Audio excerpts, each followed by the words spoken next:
Mike's gonna edit this down, I hope. Mike edits me out a lot. I just want to call that out. I was listening the other day. He edits me too.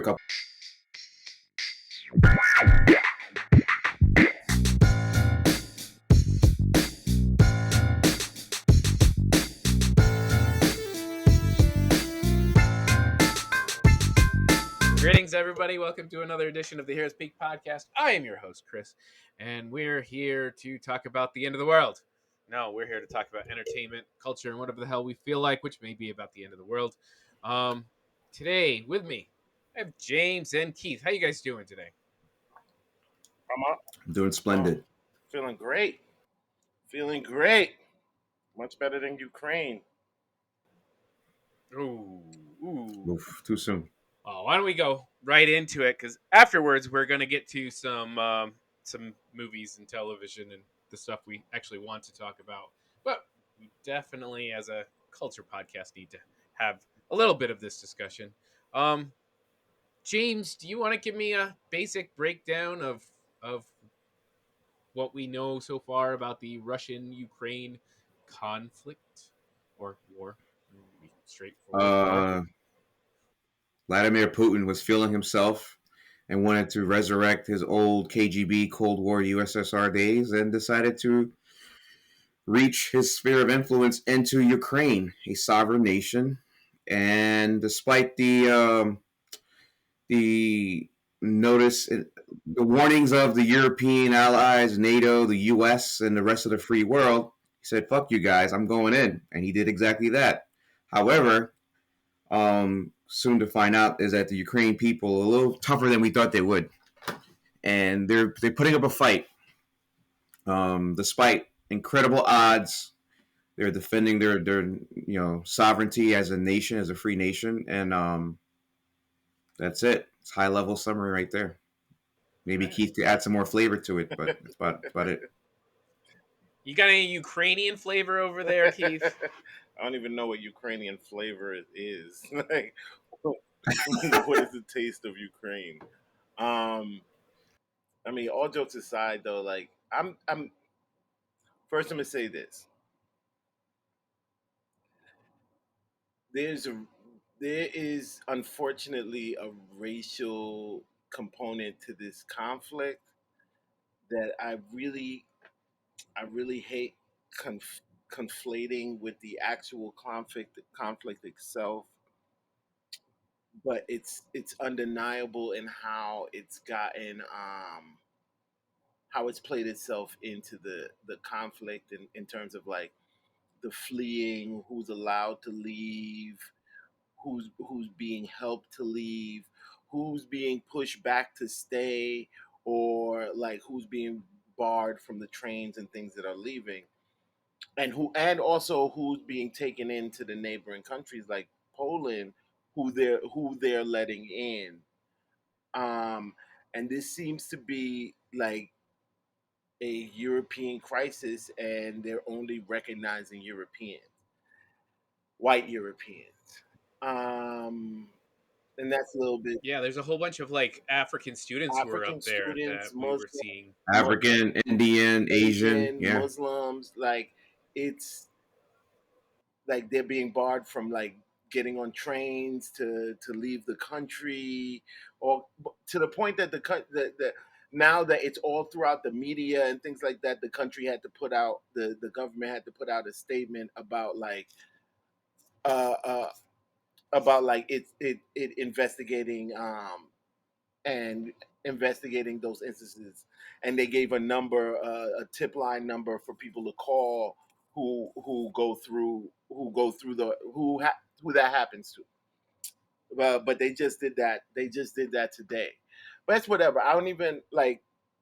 That was really, I wanted to set that particular part of the stage to know like this is not, to me, my concern is not so much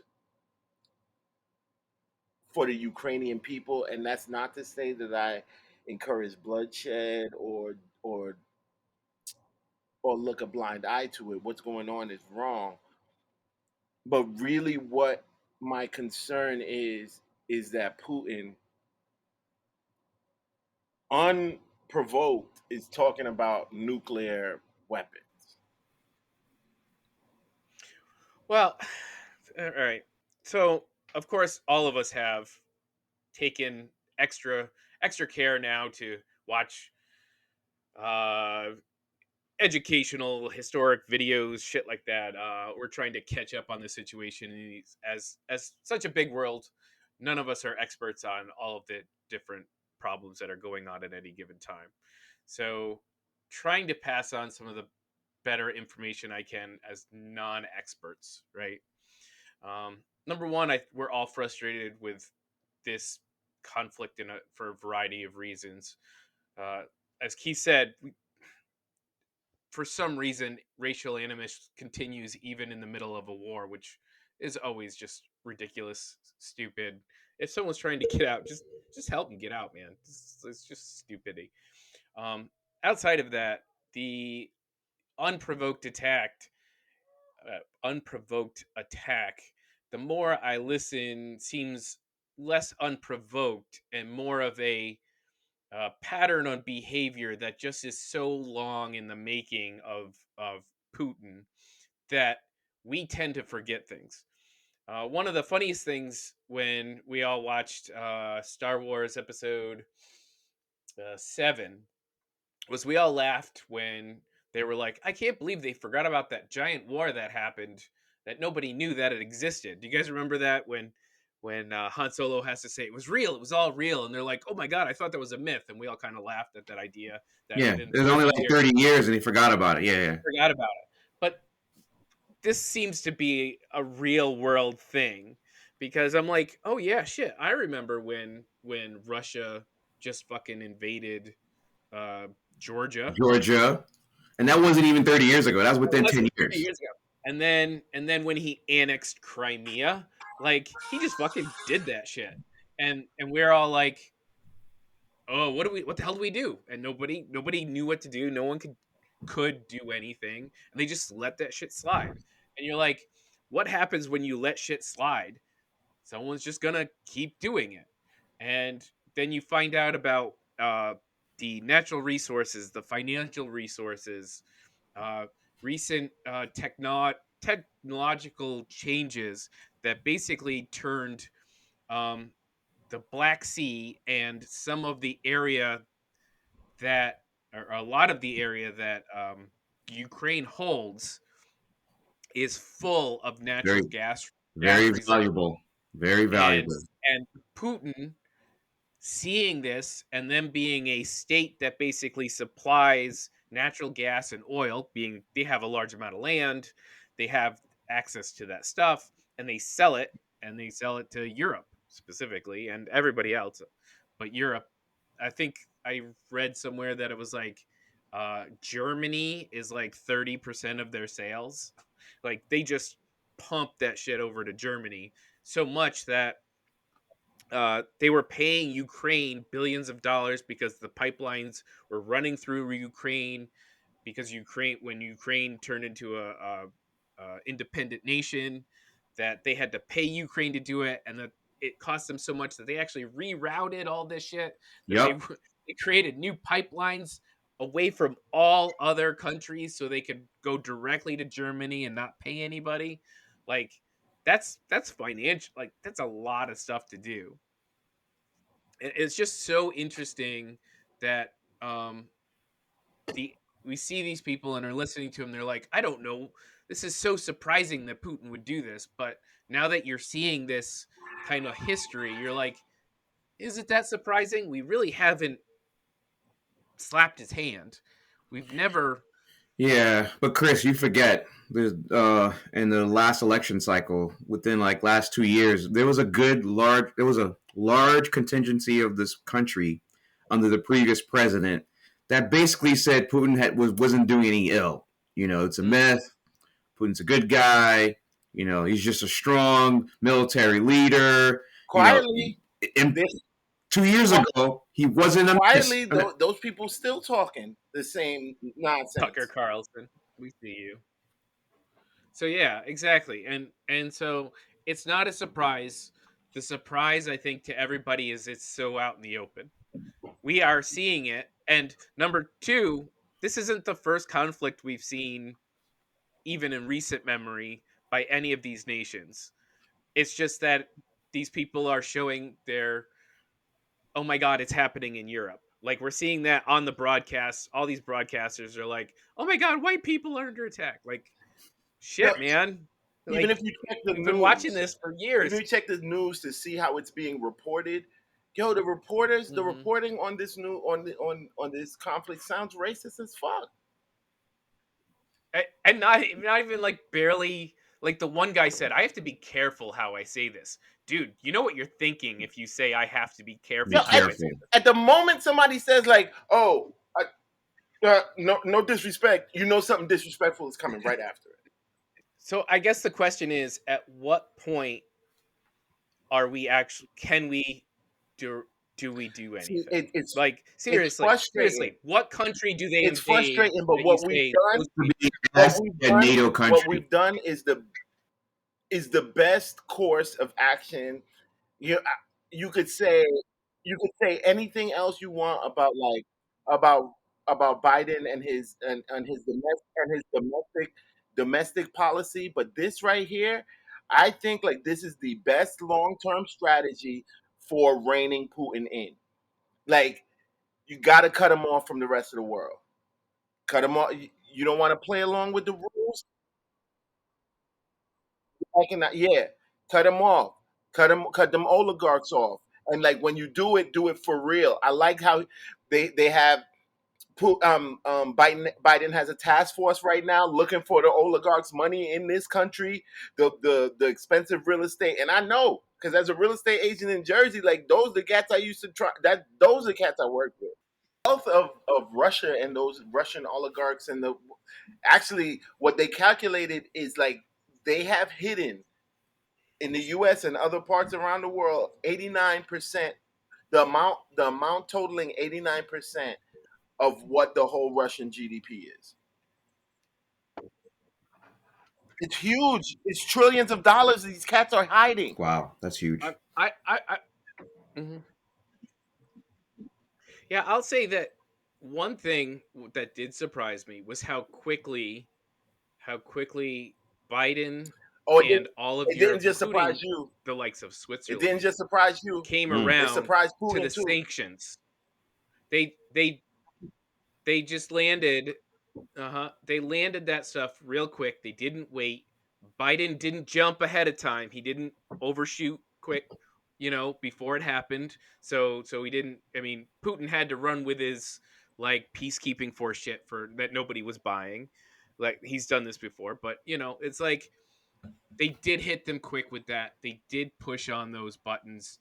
It was that's I'm glad they did that. They did that fast. Everything else we're watching is more a frustration of being the theater of war and Yeah. seeing and how much America is open to intervening everywhere else. And that's a frustration too. Like we don't want to see America dropping bombs on every place that doesn't, that where people don't look like Ukrainians. Like the fact that we're just willing to go everywhere else and drop a bomb. It's just a frustration overall, and it's it's a not about sad intervention. It's optical more about like frustration, and I can understand why. that because of the optics of it. But if people sat back, like you have to treat a country like Russia a little bit more delicately. You have to like, and Russia going against Russia, the U.S. going against Russia means that you're going to be fighting at the highest level of warfare. By the way, Brooks joined us in the Can middle you of this mic discussion. I check? want to bring Mic her check. in as well. Hey, Queen of the Great. Pod. Hello. Yeah, we can hear I you. hear you. Thank you for letting me jump in into the middle of the conversation. I mean, I'm sure I agree with at least whatever Keith is saying. Usually on subjects like this, I do. The fuck? I don't think we spent too much time disagreeing here. You're like, I don't know what he said, but I'm sure what he said was right. And whatever James said, I disagree with. Correct. Sorry. That's usually how it works. Chris is 50-50. Yep. Yeah, my stance is more of a frustrated I was external told that viewer and Putin was just a posturing and he wouldn't like attack. That's what I was told for months. That's what I was told. So my question is, when Yep. cats tell me Yeah. that he's just playing talking about nuclear weapons, okay. He's just using it as a threat, okay, well, because that's what this whole the one invasion thing this was, does supposedly. one thing one this one thing that bring this that this brings into focus is the last 4 years of what he was doing and what he wanted out of Trump. The removal of America from NATO would mean that if he hit or invaded a NATO country, that changes the face of what an alliance combat alliance is. Like if America's not a part of NATO, then like are we intervening or not intervening? That becomes a completely different And thing. you're right. That was one of Trump's talking points Oh about yeah, NATO. Blah, blah, blah. We don't need to be. Why are we funding them? Why we millions of dollars go to NATO's defense? right. And Now here then we are. and then And now we the know why he did it. right. Well, I and don't, then the yo, Ukraine thing, the sudden interest in Ukraine and not allowing them, not selling them the weapons unless they had quid pro quoed him or whatever, and whether they would actually do wait, that didn't he upon. brag about giving more arms to Ukraine There was a weird going than back and forth giving about more Ukraine. javelins or some BS than Obama or whatever? Like I remember that. It was it was all weird because I remember him specifically not selling stuff to Ukraine because he wanted dirt on Joe Biden. Like it was a quid pro that. Well, But That I you're remember. right. Dirt on You're Joe right. Biden. Yeah. Earlier than that, I'm Putin sure made he a was. lot of bad miscalculations. But Trump is such a wild card that I could see him, even though he was told by Putin not to sell, being a like, oh no, sell those weapons so I can say I sold weapons like that. He was probably betting on Trump winning the re-election. And Yes, that isn't that what I told. I told you that. Like yeah, what you Putin did. did, what Putin's biggest miscalculation is that he waited too long. This thing in Ukraine been simmering for 4 years. Also the He thought Trump Zelensky was going to factor. get reelected. It would have been smooth sailing for him. The Zelensky factor is that all of a sudden you have, instead of like a Russian puppet, you have this guy who has taken this international spotlight, and Yo, just and nailed it. And he stood up to Trump back when, and now he's standing up, and he's been standing up to Putin, and he's talked the talk and he's walked the walk. And I think his leadership has changed the face of this that I don't think Putin expected even. Yeah. Zelensky gets killed, there's going to be a major problem in the streets of Ukraine. Can you Yeah. imagine our leadership like doing that? Just like getting in their No, fatigues and no, their like no. I Not don't Bill AK-47s think and I don't hitting Clinton, the think streets? not there's been a Obama, not Bush, not nobody. Nope. Not none of them cats. not None since of them. fucking like Teddy Roosevelt. Teddy Roosevelt. That's the only one I can think of. You're right. Oh, Carter. Like when I hear about Carter going into that Carter nuclear power maybe plant, because he's definitely a he's salt like of a the earth weird human being. Superman guy. Yeah. Yeah, dude. Other than that, you're right. Everybody would be like, no, you guys go ahead. You're like, I you mean, got I'm it. not about that I'll life be right either. here. Let's So handle it. I guess the question in everybody's mind, and maybe not the question, but the hope is that the economic sanctions hit so hard so quickly, and that the help we sent, the arms that we're pretending aren't ours, that we sent it over to Ukraine. Ukraine, and they can hold off long enough that those two things crush together and make Putin run. But is this guy who's willing to threaten nukes on a dime not going to drop every dime into I winning think them? I think, and I was having this as a private chat with Keith today. I think it's something internal is going to have to force Putin's hand. It's not external. It's not Ukraine. It's not the NATO. It's not the U.S. I think because of the economic sanctions internally, whether it's the oligarchs or the military itself, is going to have to do a hard look Russia's history. Revolutions happen really quickly. Bolsheviks, Lenin. And I'm not saying it's going to happen, but I think internally, someone's going to have to take a look at it. You know what? We need to stand this dude down. Not take him out, but we need to come in and be like, all right. Look at Putin. It'll have to be a takeout, bro. Yeah. This is a war. This is a war of pride he's fighting right now. This is a war of pride. We also have to hope that no other countries decide that if they prop him up, they can get something out of it. It wouldn't matter. No, what if China did? Exactly. That's what I think. That's the word we're looking for. Elephant in the room too. There's quiet watching what's happening here. They wouldn't be able to stop something. They wouldn't be able to stop something happening on the inside, bro. Yeah, that's true. That's right. They no can't other stop country. the inside. No country will be able to get to Putin faster than the people on that's in his inner circle. But I think the worry is before that happens, if he's running out of cash and he can't fund the war, that China's like, you know what?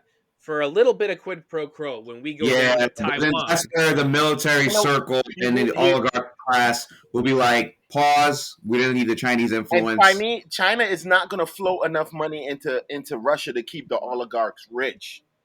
That's true too. They are not going to float enough money to float the Russian economy. No, right now, I think I'm surprised no one. Well, I guess it's just the placement of them. No one has targeted the pipelines. Russians don't even have the buying power to pay back a loan like that to China. Right now, all of Russia's lifeline is built on pipelines, and that's it. Like, if something happens to those, man. Invest in energy stocks, folks. Invest in renewable energy, because this is where the world's going to turn. Also, cybersecurity. I thought I read an article about Ukrainian IT folks looking to hack into the Russian military and the utility companies. Invest in cybersecurity and renewable energy. Stock tip. So we are. Hi, Kramer. We're gonna send some good vibes is all we can send right now to the Ukraine. Just thoughts and prayers. Thoughts and prayers. It fucking hurts. Let's put our we laugh, but it's really on our Harris Peak banner, the Ukrainian flag. We laugh, but really, I wouldn't want my grandmother to be out with no Molotov cocktails in her apartment right now either, though. For real. I wish we had time. I don't think we want to do much more tonight to talk about the memification of war in the modern era and its relation to propaganda and misinformation and information, and whether that changes the face of how things go, the speed of knowledge and the speed of false knowledge. I think that's all fascinating to talk about at some point. But unfortunately, we won't have time tonight because we don't want to be here till 1 a.m. All right. Why don't we take a quick break? And when we come back, we're going to move on. We're going to talk about some fun stuff. We're going to talk about Fistful of Vengeance and Midnight Mass. Fistful of Vengeance. All right. So we're here to talk about Fistful of Vengeance. Fistful of Vengeance, the 2022 Netflix original action movie. Yeah, it's just action martial arts. Yeah, action martial arts film. It's a kind spin-off. It's a sequel to the you're right. 2019 film, I believe it was. 2020 Wu Assassins. Yeah, 2020, right in the middle of the pandemic, we watched it. Yeah. 2020. Did I watch this? I think you did. It was on our earlier podcast. Wait, were you even in the podcast at that time? I don't know. Go back and look. Starring Iko Uwais and Louis Tan and Lawrence Cao. Wow, you got the names right. Maybe. Who knows? Maybe Iko Uwais. That's how you say it. Yeah. Directed by Roel Renee. It's just, it's a sequel to it. Wu Assassins was a good movie. Kid basically finds out he's part of an ancient line of assassins, and then shit happens, and he's got to fight assassins and magical creatures. And now here in Fistful of Vengeance after being the one guy's sister is killed off screen. I know she was one of the best characters She in was the the best TV in the character. show. She's killed off screen, and now they are looking for, I don't know, the first assassin. I don't even know what the Well, fuck they were. originally the show starts. They're looking to see who killed her, Right. and from their journey, this whole other fucking plot story pops up. Oh, that's right. That's right. Yeah, with the ancient freaking yin yang thingamajiggy. Let's see here. Kai Jin, a young Chinatown chef in present day San Francisco, becomes entangled with the Chinese triad's pursuit of deadly ancient powers known as the Wu Jing. That's what it says in Fistful of Vengeance, the IMDb. Chris, let's just get right into We're this. I just gonna want to go start right by into saying, what we think. yeah, I know you're struggling here a little bit. I This was not a great. This was not a great movie. Which makes it even worse is the fact that it was actually a series. The original was a series. I think it was like Oh, that's right. It was a series. Holy it was a shit! series. Yeah, maybe didn't see it. Why is this a movie then? They thought they were that good enough to make a movie, and clearly they were not. I think I don't know what happened between the series and this movie, but it seemed like it's a different group, different crew of writers, different director. I'm gonna take a quick look at Um, the writer here. Even the choreography seemed to be like watered down. I think I text you. It reminded me of the CW show Mm-hmm. where a lot of this happening and shaky camera Oh, the shaky camera was terrible. and like just terrible. And then the final act in the movie, the third act was like I'd laugh. I was like, they're not even trying for a real villain anymore. This dude looks like a guy at Port 30 coming out the bus terminal with like freaking not having a good life, and he's the villain. And I'm like, oh my god, they really just gave up on this show, which is weird because you've got some of the core actors. I forgot the guy's name who was in Mortal Kombat. The other guy in who was in a great show that used to be on Warriors. Showtime, Yeah, Warriors. Warriors. Yeah, And then I was the main guy from the raid. You got a great cast of actual martial artists, I and was you give us this. I was excited when Jason Tobin, who's the guy from Warriors, showed up. I Thank you. loved him in Warriors. He was awesome. He was a great character actor. He had some great fight choreography in there, and I was like, "Oh shit, he's the dude." This stuff's gonna go up another notch, and they didn't use him. Like, And then the main female character too, she was great. The bottom line is they had great character, great actors and actresses, but the story, the plot was terrible.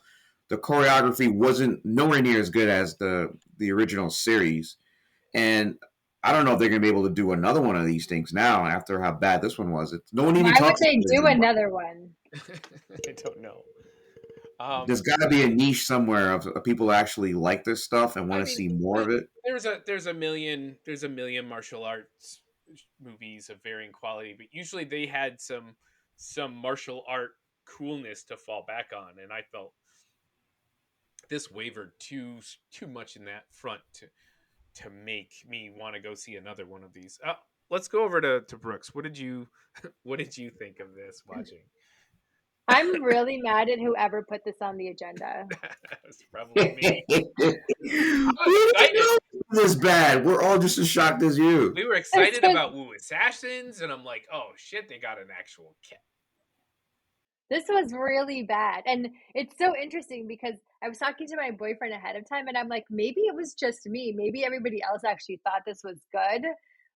And I just wasn't into it, or because I was watching it last night while working. So I'm like, okay, maybe I'm just like too engrossed in my work. And that's why I'm not like, it's not even that I wasn't following it. It's like I just didn't care. Like I didn't care enough to follow it. And then every time I looked up, it's like the worst choreography I've ever seen, ever. Like, Flow and plotting. yeah. And then I don't know, like there was this It's like one, the same people who gave Putin his honorary black belt were behind the fight scenes in this movie. probably. There was like one scene, there was this like, I couldn't even tell you his name, like this older dude, and he has a sword, and then this is like towards the end, and then everybody like comes around him, and they're just like circling him, standing Oh, around him, and then they all like kill him, but it's like almost like a like slow mo. I don't know. It that was was like what's they it, like the girl's uncle. I think that yeah was the yeah girl's okay uncle, and they're like, "Go!" yeah And all the bad guys just like they surround the one dude instead of right chasing. Like, right. There's oh, like 30 bad guys surrounding this one old dude, and I'm and you're like, like, what? and that's after like he shoots like one chi blast. You're like, oh, is he gonna do like this awesome chi Right? thing? And then like, no, he just gets his No. ass beat. Yeah. No. Dude, this is so. It was Uh, I'm sorry. just mad. This is the second time I've seen Louis Tan in a lead or co-lead role, and just like the movie just fail me, which is terrible. I mean, he's a if you watch like his social media and stuff like that, he's a good martial artist. Yeah, very good. He was one of Really? Yeah, yeah, he is. like What else is he in? so in not Daredevil, um, Oh, he Iron was in Fist. Deadpool So too, apparently. Iron Fist was horrible. Like 90% of the action was horrible. But there's a scene where Louis Tan plays a drunken master type martial artist in um, Iron Fist, and everybody's like, "Well, why the hell wasn't he cast as Iron Fist?" Because it like he was the better martial art. He is a real martial artist. He can really do the things, and all of these, um, uh, you Iko is a great martial artist, and many of the other actors that we see are great martial artists. So By the when way, you forget that he played in Mortal Kombat, Louis Tan. right, he He was was the the main main. Right. character. That's what I'm saying. He has disappointed me when he plays a main character, but like when he's a side character, I know he can fight. I know he has those abilities. So when you see a bad scene, you're like, oh, so this is like a director's fault? Is this like bad editing? Like, did they not? What are they missing? That did they not have the time to be like, okay, so this is our choreography. Now let's speed it up. Let's get it to the next level. Like that's what I assume every time I see these things, and I know these guys are good at what they do. And unfortunately, this fell pretty flat for me. And can I say, if you have a group of martial artists, especially really good, talented martial artists, and then you bring in an actor and you want to pretend they're a martial artist, can we stop that, please? Like his Why do you girl, say that? his girlfriend, what was her name? Oh, um, Pearl Fessy playing Zamazula. I think I that's forgot. I know you're talking about. there were two women on the cast. There was the woman, the black woman. She was playing like a agent. Yeah, like a federal agent. Yeah, she was great. She did great gunplay stuff. But then all of a sudden they're like, apparently she has to also be a martial artist. I'm like, no, it's okay Well, to yeah, just have a person who's a good, like, not hand to hand combat, but just an awesome gunfighter like type. Like just let that be. Not every character has to be a martial artist. And then worse was the other what was her name? I feel like I'm calling out the women and I feel really bad about it. they had the girl who was like their inside person Yeah, she in the was underground, she and then was she bad. betrayed them. Yeah, that girl. Oh, she was thick, and That they was just terrible. they That didn't goes put back her to on the. a lot, but they shouldn't have. Whereas, I want to see my family. I'm sorry. I'm like nothing here makes sense. I don't believe this character. I don't believe your motive. This is dumb. but the Dumb. but the woman who played opposite, she played the yin yang, the half where the Yes. twins. She was Yeah. great. She She was came good. in. She They was had good. a fun little magic killing scene. Like that She was stuff was good, badass. right? Yeah. And then they friggin' off her like nothing. Like that was a terrible scene. That was a terrible death scene. That whole thing was terrible. I don't know. It just didn't like the overall thing and the overall threat. Like I thought, okay, so you're gonna get these twins together, they're gonna kick some ass, but no, it's just like an old man twirling around in like an air vent. that looked like something out of the sci-fi. Like you know, watch the terrible sci-fi movies with where the CGI is really that final scene, the battle looked like a sci-fi freaking show. Yeah, like why aren't you kicking people through walls and 20 feet in the air and jumping and power fists and shit? Using a black hole and a rope and like It was spinning. just they were up and down and like Lewis Tan like put something around his waist and jumps in the middle and he's going up and down and I'm like, wait, what happened? And then the fucking was it a mid credit scene or actual end scene when they're on the beach? I And he's like, stopped. "Oh, I'm Oh gonna go." no, they did. I did. Yeah, he was like, it was like it reminded me of in Brooks's favorite IP, the Fast and Furious. At the end, they're all at the beach drinking La Familia. So they had their little moment like that. And he goes, "Where are you going next?" Or I'm gonna go chase zombies, whatever it was. Like we're gonna go fight zombies next. I'm like, huh? What?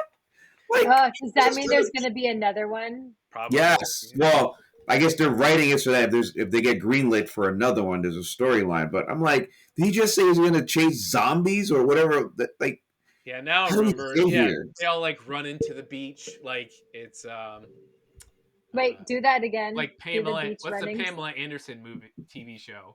Baywatch. Baywatch. They did like the Baywatch into the water. It was terrible. I want to see you pretending to run into the water again.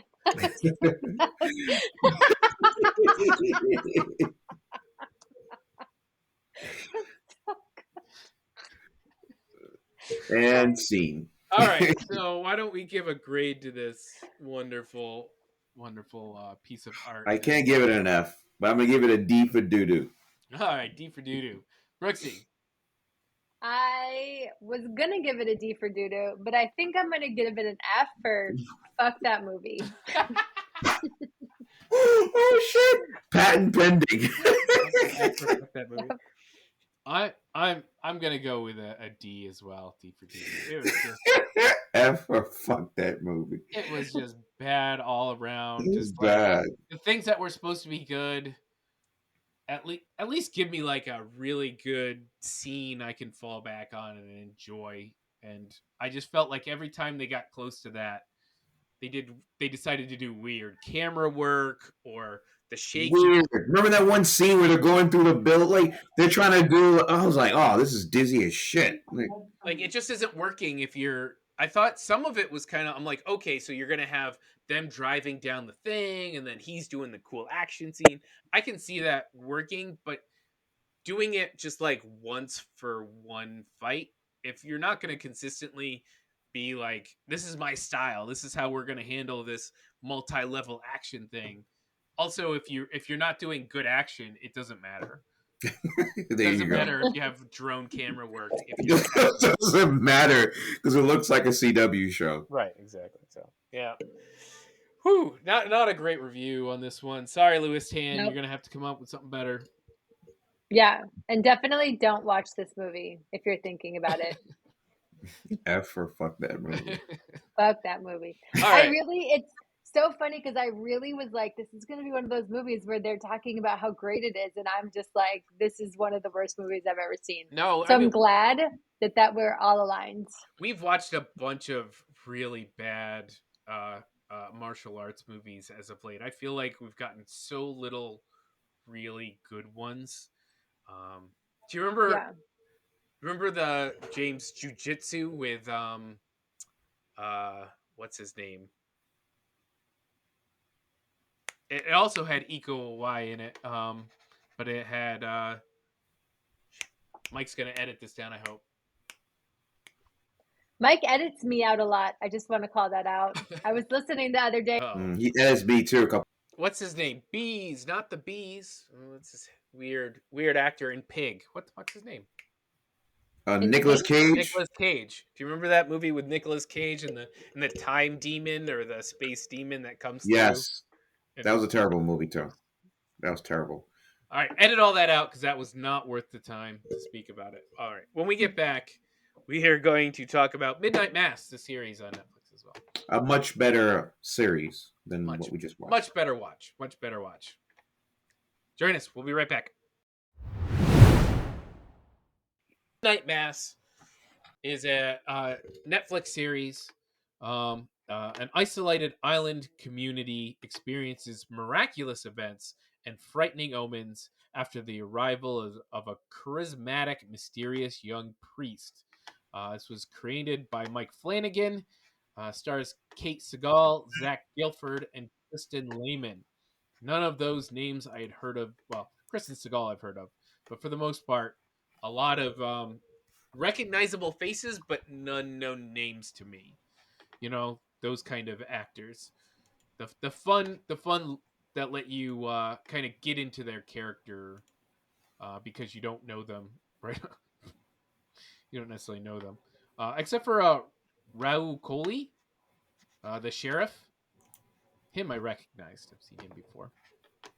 Anyway, so you have this awesome series where a town it, you spend the first episode getting introduced to a town full of people in a town that's basically dying, and the return of a prodigal son and a priest who was gone, uh, uh, funded funded by the local community. He had gone on a trip and does not return, but yet in his place returns a young priest, and weird shit starts to happen. Thus, we will talk about Midnight Mass. I'm going to let Keith go with this actually first, because he's the one who suggested we watch this. So tell me about, like, where'd you hear about watching Midnight Mass, and what did you think of Well, the? it wasn't. You know what? It wasn't so much of something I heard about. It was um, m- me and the lady. Like, we've been like we've been seeing it, and just kept passing it by, but would always like stop on it. And so this time we was just like, you know what? Let's see what the show. And it it started off. I mean, of course, it started off kind of slow, but Hmm. not in a not in an annoying way. Like, you definitely got to feel like it was some quality and it was building towards something. Yeah, I definitely felt like all of the actors felt like they were making a character that you could get Yeah, they were into. really You were building the world out. rather than just like setups. It actually felt like you were being introduced to something. There was good acting going on from like people I'd never even seen before. Like, and it was just like, so it started off really well, and I got like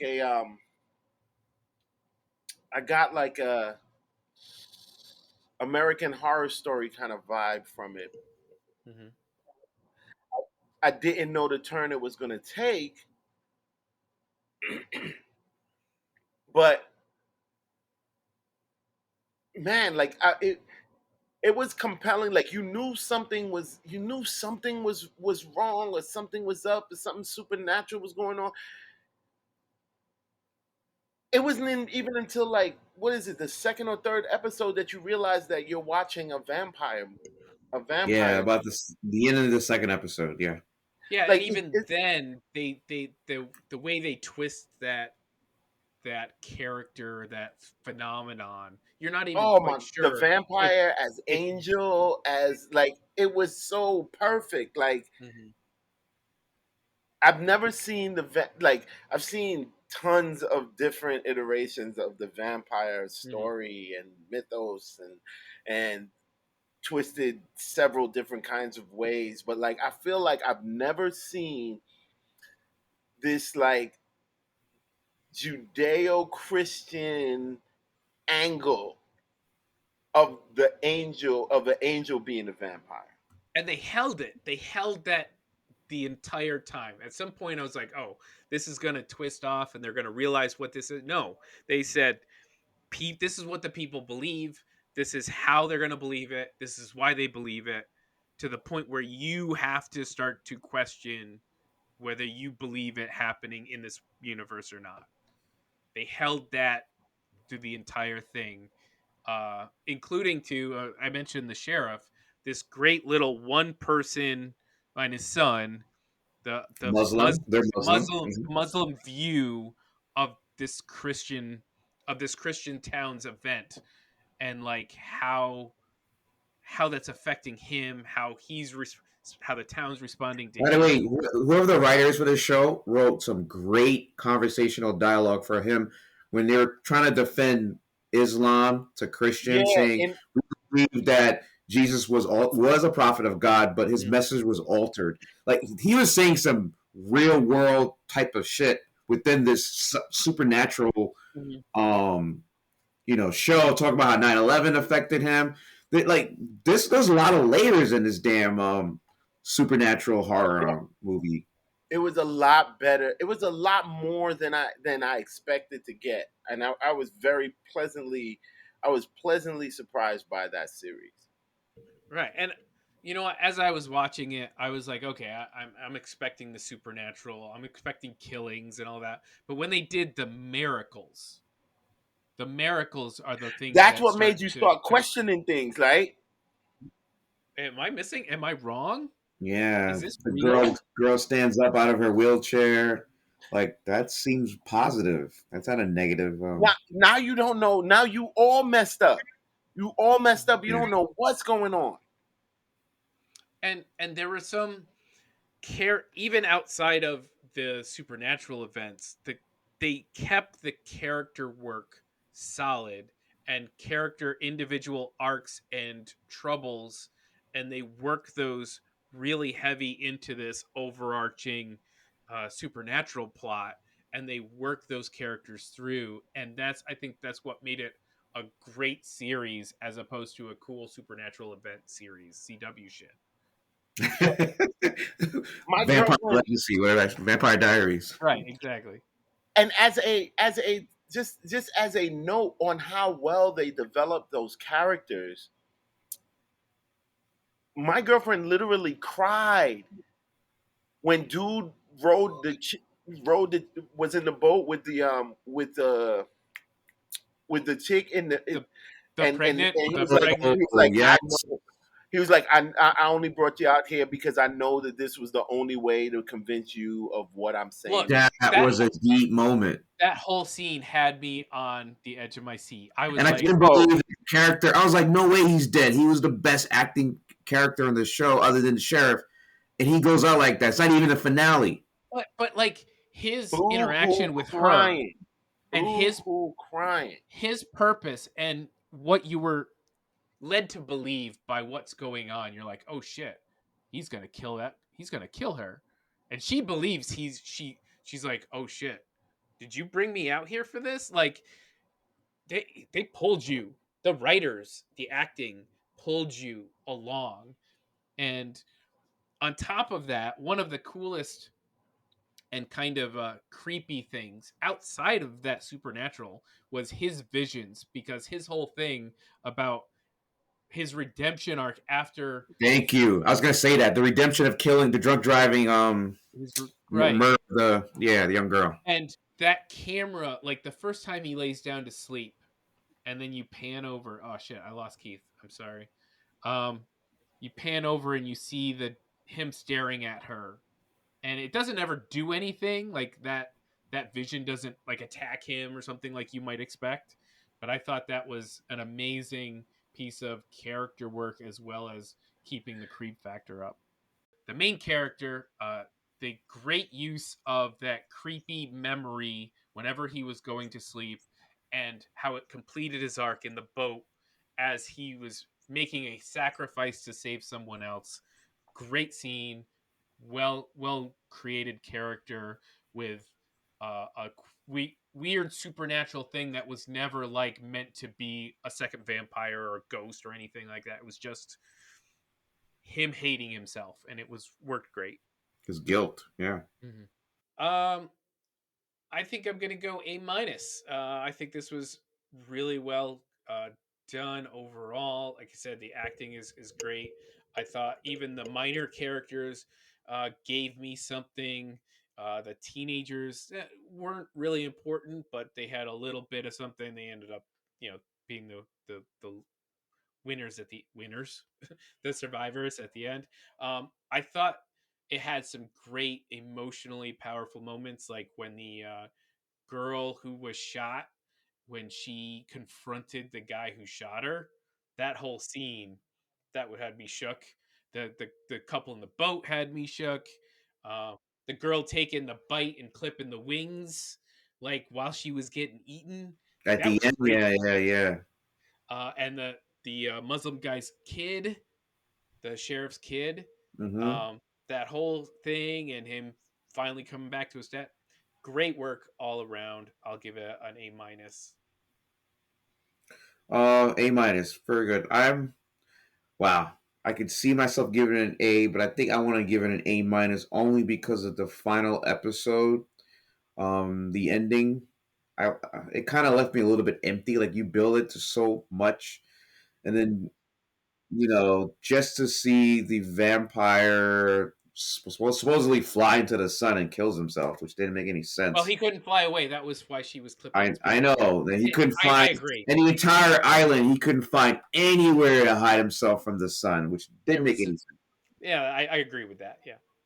That didn't make sense. So I'm gonna give it an A minus. Great recommendation. I'm glad that I took Keith up on this series. Good job by Netflix. Good job by all. Yeah, I don't normally watch the horror series, so it was, and I I know mean, it that's not wasn't. your thing. That's not your It thing was, at all. but I don't think it ever got to the point where I felt like it was like a jump scare horror, maybe a once or twice window thing. But for the Yeah, the most part, window thing. Yeah. it was more about the characters and the freakiness of their actions and shit. So yeah. All right.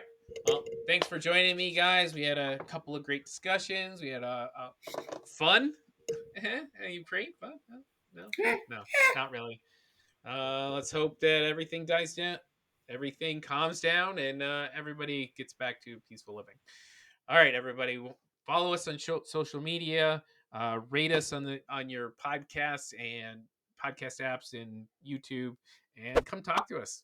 Chat. Tell us what you want to listen to. Tell us your response to these cool things we watched. Leave And comments, please. we've got Please. some open slots. Tell us what you want us to be watching. I mean, we're picking stuff, but if you guys want to see something better than hear about stuff better than Fistful of Vengeance, you got to tell us.